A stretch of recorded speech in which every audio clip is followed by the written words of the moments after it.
Welcome to the Great Detectives of Old Time Radio. From Boise, Idaho, this is your host, Adam Graham. If you have a comment, email it to me, box13@greatdetectives.net. Follow us on Twitter at Radio Detectives and check us out on Instagram, instagram.com/Great Detectives. If you're enjoying the podcast, please follow us using your favorite podcast software.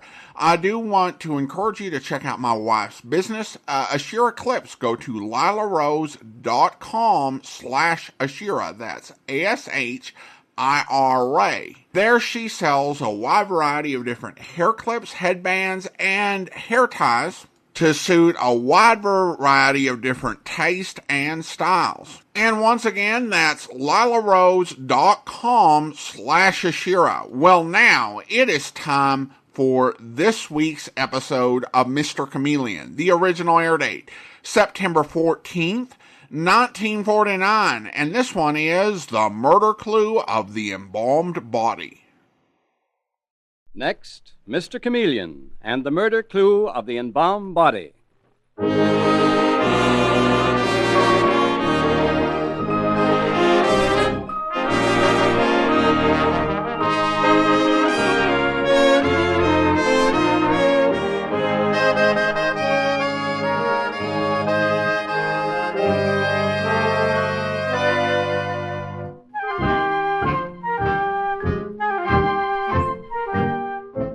Tonight, we again present the famous Mr. Chameleon of Central Police Headquarters in his famous cases of crime and murder, brought to you by the makers of genuine Bayer aspirin. Mr. Chameleon, as you know, is the famous and dreaded detective who frequently uses a disguise to track down a killer, a disguise which at all times is recognized by the audience. Tonight, we give you Mr. Chameleon in The Murder Clue of the Embalmed Body.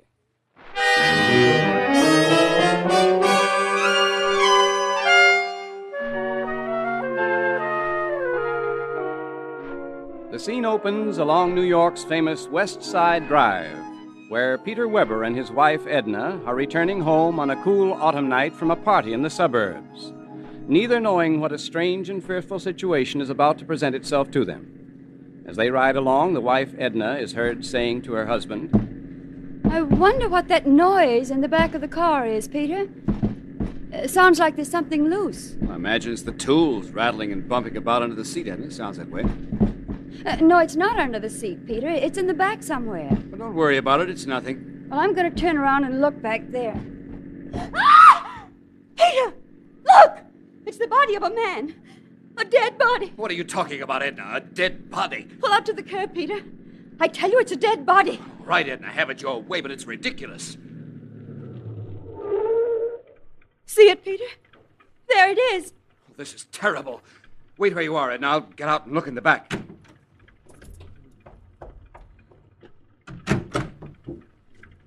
Edna, you're right. It is a dead body. I told you it was a body. Let's call a policeman. And get mixed up in something nasty? What else can we do, Peter? We'll turn off here at the exit and get back into the country as quick as we can get there. You mean... That's right. We'll get back to the country and dump this body on the roadside.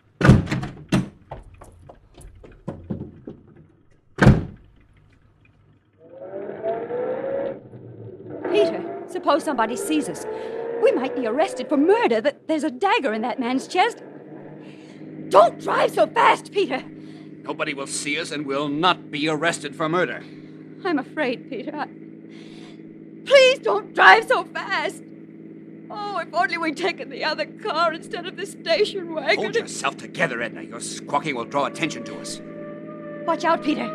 I see a motorcycle behind us. I don't care what's behind us. Hey there! What do you think you're doing? Where's the fire? Pull over the side of the road. I'm terribly sorry, officer. I didn't have any idea I was going fast. Well, 70 isn't fast. I'm a turtle. We were just in a hurry to get home, officer. Where do you live? In East 95th Street. And why are you going the other way? Hey, what's that in the back of this station wagon? In the back? I guess this dead guy just hopped in here while you were running along at 70, huh? Now, mister, move over. I'm driving this station wagon myself from here in. Well, I can explain, officer. Yes, explain it to him, Peter. You'll have plenty of chance to explain where we're going, mister. This looks like murder to me. You can do your talking to Mr. Chameleon at Central Police Headquarters.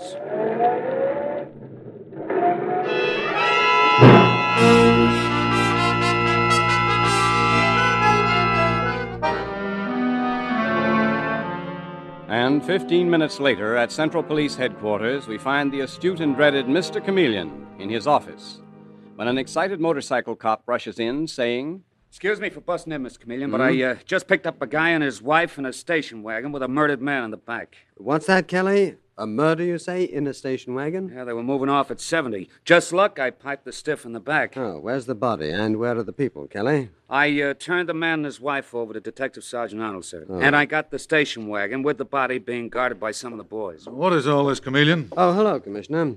Officer Kelly here says he's delivered a full-blown murder to us, complete, with corpse and all. What? I'm going to have a look at the body right now. Won't you come along, Commissioner? You say the station wagon is outside, Officer Kelly? It's in the alleyway, Mr. Chameleon. I'll lead you to it. Thank you, Kelly. Okay, boys, you can be on your way now. I'll open the back of the station wagon for you, Mr. Chameleon. Thanks again, Kelly. I'll climb in and have a look at the body. A knife in the chest. Funny, there's no sign of blood. What's that, Chameleon? No bloodstains, you say? This thing is incredible, Commissioner. Wait a second till I get the coat off the body. There we are. What is it, Chameleon? It's the strangest thing I've ever seen, Commissioner. Why, it's fantastic. It's impossible. What's fantastic? Why, this body's been embalmed, Commissioner. The man's been dead for months. Bombed? What are you talking about, Chameleon? I'm saying this body's been embalmed, perhaps buried for several months. You're not saying it's a grave robbing case, Chameleon? Why, nothing like that's happened in this city for 50 years. Well, maybe it hasn't, Commissioner, but here you are. Who the devil would expect to find a thing like this? And what's the big idea behind it? What's the big idea? Well, what are you going to do, Chameleon? Going to talk to the man and woman who had the body in their station wagon. Officer Kelly said Detective Sergeant Arnold had them in charge.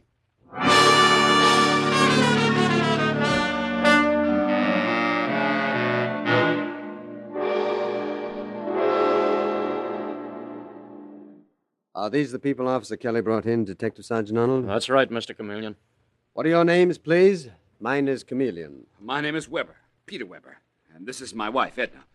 But we don't know anything about this. No, we don't know a thing, Mr. Chameleon. Is robbing graves and carrying bodies off in a station wagon a hobby of yours? It's an odd thing to go in for. Robbing graves? How ghastly. Yes, isn't it? Mr. Weber, what is the idea? If I didn't know this was police headquarters, I'd say it was a nut house.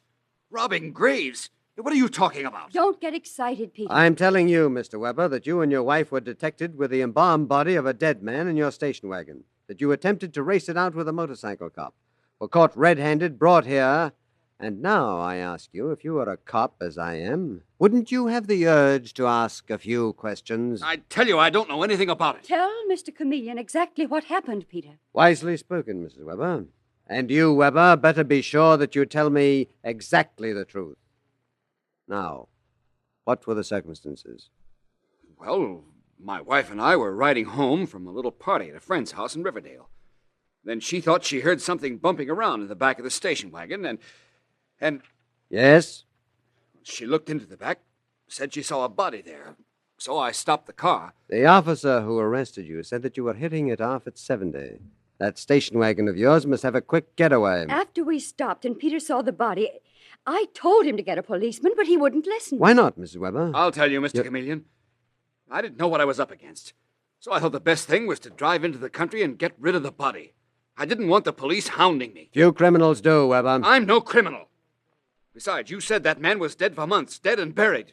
What I didn't say, though, was that I am certain, very certain, that the embalmed body found in your car is a clue to a murder committed somewhere by somebody within the last 24 hours. Murder? But you can't suspect my wife and me. Who else, Mr. Weber? Who else? Well, Edna, You see now what happens when the police get hold of you? I told you. Never mind what you told her, Weber. Detective Sergeant Arnold? Dave? Yes, Mr. Chameleon. The, corpse looks like it had been laid on dusty ground before it was put into the station wagon. Well, I didn't look at it very carefully myself. Vacuum clean the embalmed corpse's clothes and save every particle of the dust. Right away, Mr. Chameleon. But why? Why are you doing that, Mr. Chameleon? Before I answer you, Weber, suppose you tell me at whose home in Riverdale you were at a party tonight. At an old friend's, Thomas Morell's. When Detective Sergeant Arnold comes back, we'll all go out to Mr. Thomas Morell's house together. But I can't. Not this late, Mr. Chameleon. No? Why not? Because my sister, who lives with my wife and me, is waiting up for us. She'll be frightened if we're not home. She's a fidgety woman. But you could telephone her, Peter. Yes, go ahead. I know you won't mind my listening on the extension while you're talking. Use that phone over there. River 1724, please. While we're waiting for the operator to get the number, Mr. Weber, tell me, did you recognize the dead man? What? I said, did you recognize the corpse? You ever see the man before? Of course not. I'd never seen him before. You sure? Certainly, I'm sure. Hello? Oh, hello, Myrtle. This is Mr. Weber. We'll call my sister to the phone, will you? She's not here, Mr. Weber. Not there. She hasn't been back since she got the message this afternoon to meet you at Mr. Morell's. She left about 5 and said she'd come home with you and Mrs. Weber. But That's I enough, never... Mr. Weber. Put down the receiver. Oh, but... I said put down the receiver. Well, thanks, Myrtle. Goodbye. So your sister wasn't waiting for you, Mr. Weber. She was supposed to be with you. And you have no idea whose body was in your station wagon. Well, well. It's all okay, Mr. Chameleon. We got plenty of dust out of that corpse's clothes. But what next? I was going to have you drive Mr. and Mrs. Weber and myself out to Mr. Thomas Morell's house in Riverdale, Dave, but I've changed my mind. Instead of that, you go out there alone, Dave, and bring Mr. Morell back here immediately. Okay, Mr. Chameleon. Now, listen, Mr. Chameleon, I don't get this. Mr. Morell doesn't know anything. Why bring him here? Well, you say that you can't identify the embalmed body. Maybe Mr. Morell can. In other words, Weber, you and your wife both seem to know entirely too little about this extremely fantastic affair. We've told you everything we know. Have you really? While we're waiting for Detective Sergeant Arnold to come back with Mr. Morell, I'm going to send you and your wife to the laboratory to have your clothes thoroughly vacuumed.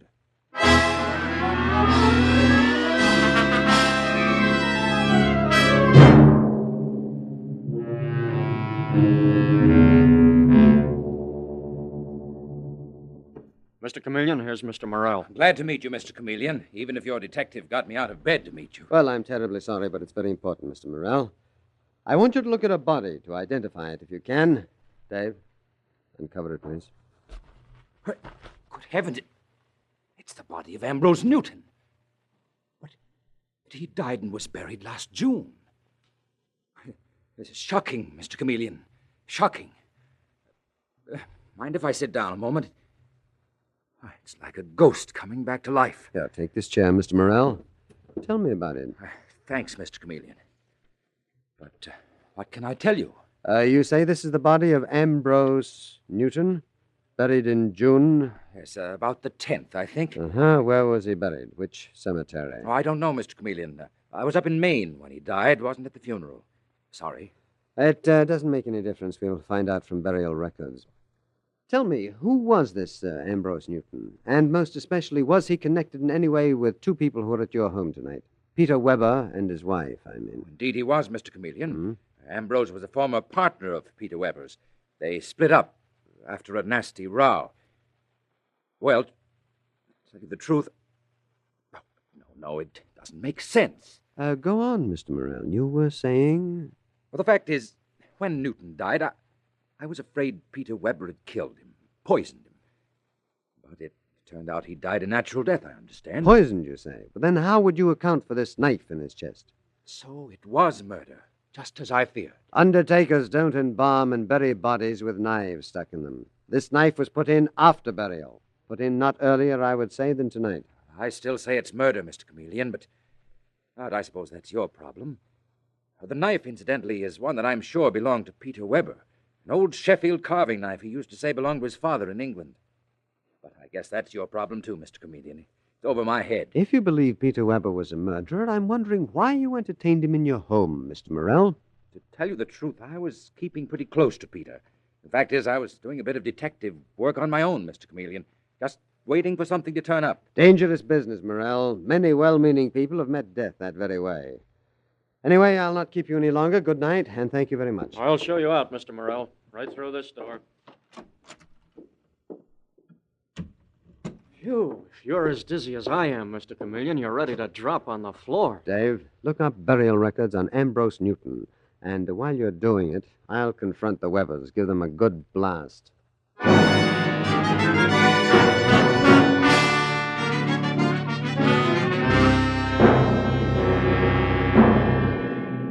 Mr. Chameleon and the murder clue of the embalmed body continues in just a moment.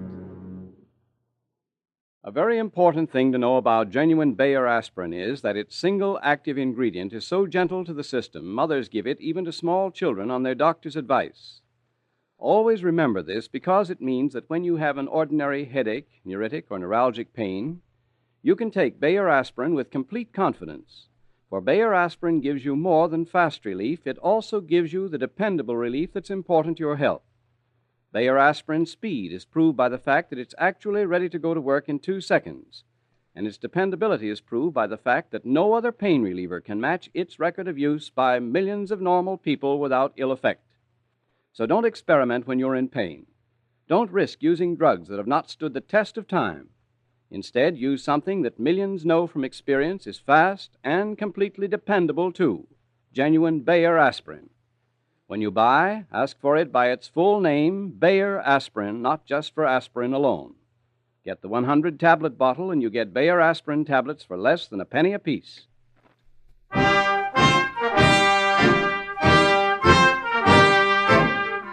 And now back to Mr. Chameleon and the murder clue of the embalmed body.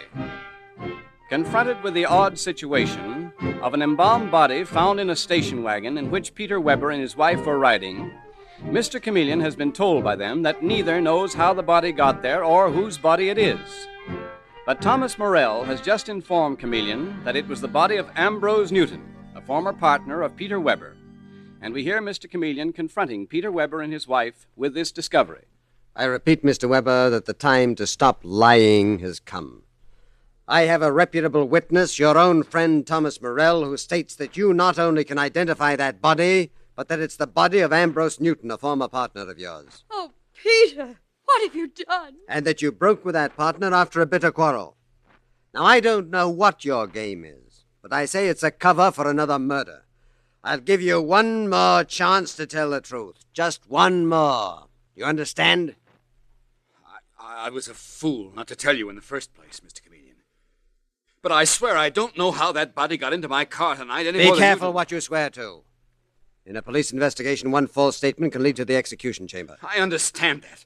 And I swear again I've told you all I know, everything. Did you break with Ambrose Newton because of a business difference or a woman? A woman?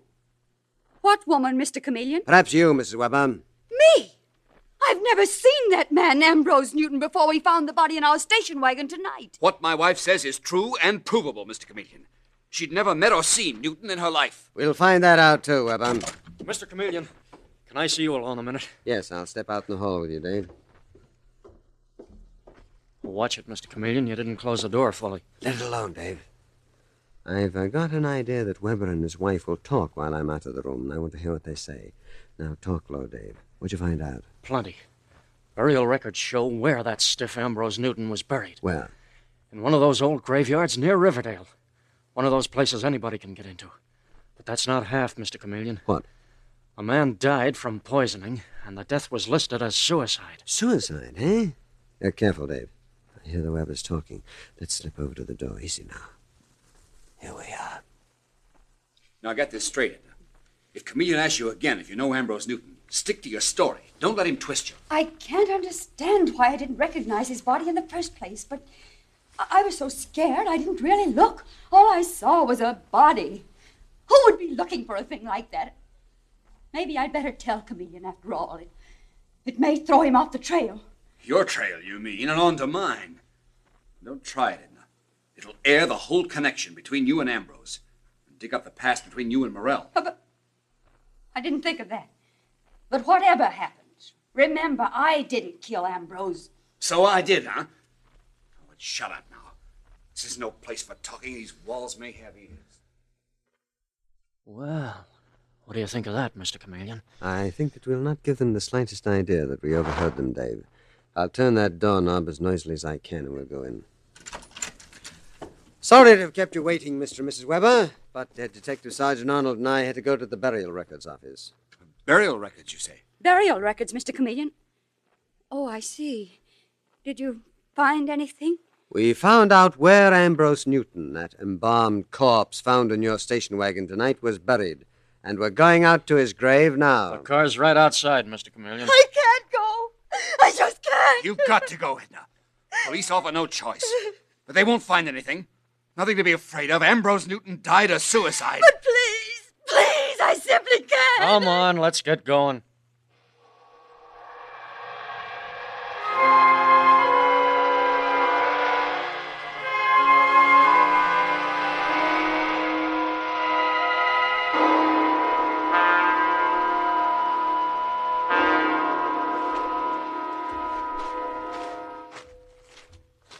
See, it's just the kind of cemetery they said at records, Mr. Chameleon.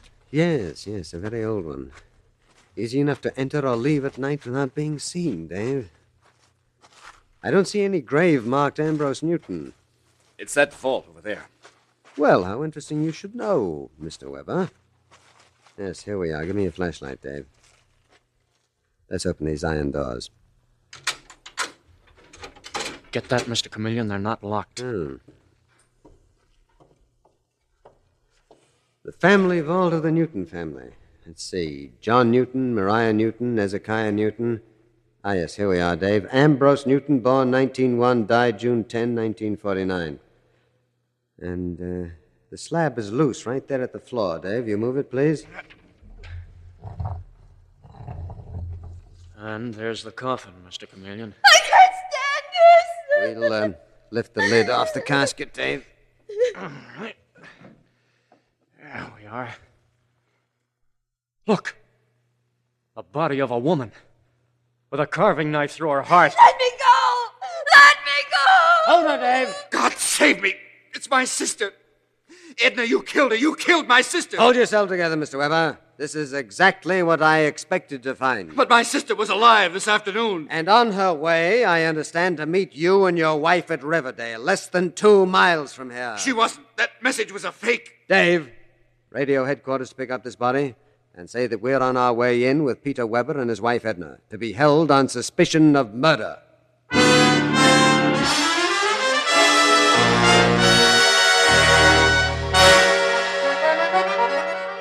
And soon after, at police headquarters, we hear Detective Sergeant Dave Arnold saying, Well, who'd think the case of the embalmed corpse would turn out this way? Those Webers must be nuts.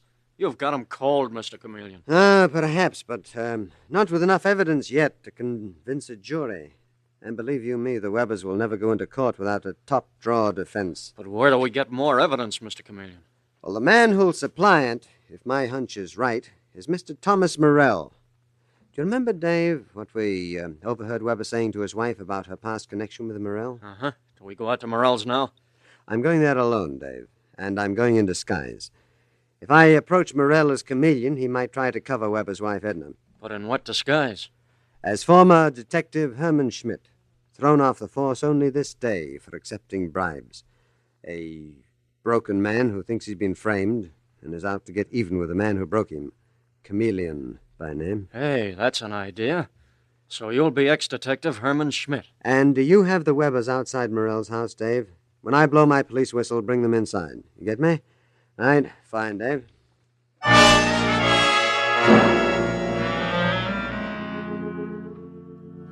So, shortly after, we hear Mr. Chameleon, in his disguise as the broken detective, Herman Schmidt, speaking to Thomas Morrell, hoping to get missing evidence. Oh, you say, Mr. Morrell, how that dirty Chameleon got me thrown off the force. He lied me out. I never took a penny from any crook in my life.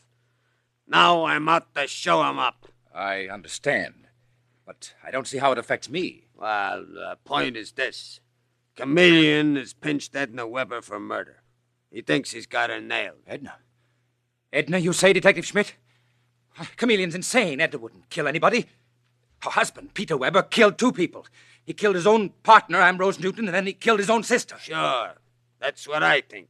But you see, Chameleon found the sister's body in Ambrose Newton's vault. And believe me or not, just because that poor girl, Edna Weber, got hysterical at the vault, Chameleon picked her out as the killer. A dumb cop if I ever saw one. But what can I do? I'd give my life for Edna, bad as she treated me. Chameleon's mad. Didn't he find Ambrose Newton's embalmed body in Peter Weber's station wagon? Didn't that lead him to the body of Weber's sister? What more does the fool want? Yeah, what more, the blockhead. Hey, wait. I got an idea. What's that? You'll wake up the neighborhood. Here we are, Mr. Chameleon. Why are we brought here to Morell's house? Get that murderer, Peter Weber, out of my house, Detective Sergeant Arnold. What do you want with me? Let me go. You must. You must. I thought I might need you, Mrs. Weber. What? You're Mr. Chameleon. What? You are Chameleon. Yes, I'm Chameleon, in disguise. I thought I'd need you and your husband, Mrs. Weber, but I don't. This man, Thomas Morell, has just confessed the murder of your sister-in-law. What? Me? You're mad. No, but you are, Morell. You just told me that Peter Weber had killed his sister. Not a living soul knew she was murdered except my partner, Dave Arnold, myself, Mr. and Mrs. Weber, and you, Morell, the murderer. Nobody else could know. Now tell me why you... Dave! Grab it! Let go of it. Hand over that knife, Morell. Okay, Mr. Chameleon. Thanks. Now tell me, Morell, why did you get the fantastic idea of taking Ambrose Newton's body out of its tomb, planting it in Peter Weber's station wagon while he was visiting you, and why did you kill his sister? Because Weber stole Edna away from me the day we were to be married. I wanted him to suffer the way I suffered. Suffer and suffer and suffer. I wanted him convicted for 2 murders. Then I'd have my Edna back. Oh, Tom, you are mad. Oh, no, not mad, Edna, but clever. Clever enough to lure Peter's sister to the cemetery this afternoon and kill her, put her body in Ambrose Newton's vault, and put his body with a knife in it in your station wagon. I almost put the blame on Peter. I almost did. Take him along, Dave. The moral of this case is that if you plan to kill one person to be put in another's grave, one coffin won't hold 2 bodies. And an embalmed corpse is very difficult to plant on anybody.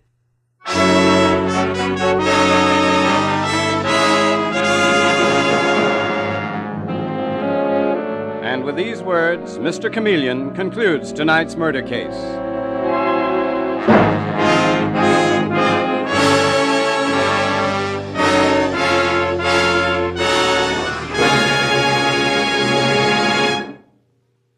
It's only natural that when you have an ordinary headache, you want fast relief. And to find out how quickly Bayer aspirin is ready to go to work, all you need do is test it in a glass of water. What happens to a Bayer aspirin tablet in the glass also happens in your stomach, and the speed with which it disintegrates indicates the speed with which it's ready to go to work. When you make this test, you'll see that Bayer aspirin tablets start disintegrating almost instantly, are actually ready to go to work in 2 seconds. Hence, they provide remarkably fast relief. So when you need something to relieve pain, be sure of how quickly it will act. Be sure with Bayer aspirin. When you buy, ask for Bayer aspirin, not just for aspirin alone. Get the 100-tablet bottle and you get Bayer aspirin tablets for less than a penny apiece.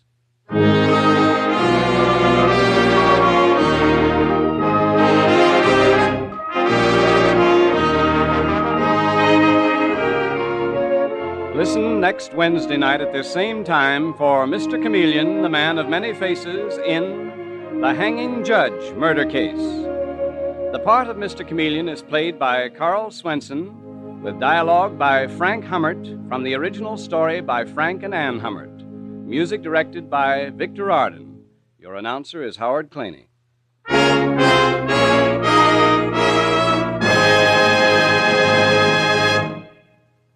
Thanks to a remarkable scientific discovery, you can now actually help prevent cavities. What you do is use new ammoniated Dr. Lyon's tooth powder. Based on a formula developed by University of Illinois scientists, it destroys bacteria Lactobacillus acidophilus which cause cavities. Thus, it not only cuts down tooth decay, but pain, worry, and expense as well. That's why so many dentists are recommending this type dentifrice. So to cut down tooth decay, to have sounder, healthier, handsomer teeth, use ammoniated Dr. Lyons tooth powder. Both regular Dr. Lyons tooth powder and new ammoniated Dr. Lyons are at all drug and toilet goods counters.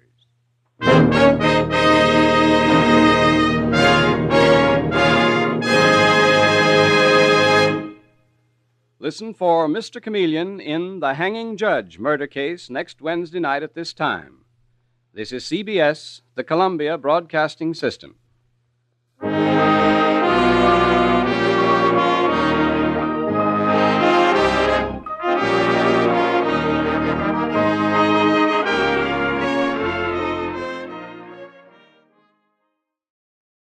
Welcome back. Well, I really do like the hook of this episode. It's really different from your typical Chameleon case. And we don't even get a fresh body in this story for quite a long while. Of course, the IQ of your average inhabitant of the Chameleon universe continues to be much lower than in the real world. In real life, police officers will leave suspects in a room and watch them from behind a two-way mirror to see what they do or say. In the Chameleon world, you just leave the door open a crack and bet that they're too dumb to close it all the way before saying something they shouldn't. All right, well, listener comments and feedback now, and we start out with Spotify, and Harrison writes regarding the vacation murder case. I might have missed it, but was Dave on vacation with Chameleon? He seemed to appear out of nowhere, or does Chameleon only go on vacation in his own police district? More questions than answers. Well, indeed. He was not on vacation with Chameleon, but we can imply from the case that Chameleon was taking a one-day vacation to a resort within his own jurisdiction. Obviously, that still leaves a lot of questions, but that's all I can tell you. Finally, we have a comment from YouTube. Betsy writes, I love Mr. Chameleon. Sure, you have to suspend disbelief with regards to his disguises, but it's the same with The Shadow or even Mission Impossible for that matter.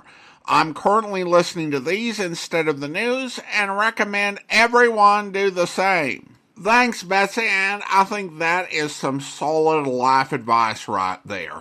Well, now it is time to thank our Patreon supporter of the day, and I want to thank Jeff, Patreon supporter since July of 2020, currently supporting the podcast at the rookie level of $2 or more per month. Thank you so much for your support, Jeff, and that will actually do it for today. If you're enjoying the podcast, please follow us using your favorite podcast software, and be sure to rate and review the podcast wherever you download it from. We will be back next Thursday with another episode of Mr. Chameleon, but join us back here tomorrow for yours truly, Johnny Dollar, where... Dollar, we got an all-points bulletin out on both sides of the border, but so far nothing. Just how far is the border from here, Lieutenant? About an hour's drive. Could be down there someplace. Yeah, but like your sister said, why would he leave his team, his friends, his sister, all of them, without even a goodbye? Now it's cut. What's his wife say? Oh, didn't you know? Now what? She's gone, too. Disappeared the same day. I hope you'll be with us then. In the meantime, send your comments to box13 at greatdetectives.net. Follow us on Twitter at Radio Detectives, and check us out on Instagram. Instagram.com/greatdetectives. From Boise, Idaho, this is your host, Adam Graham, signing off.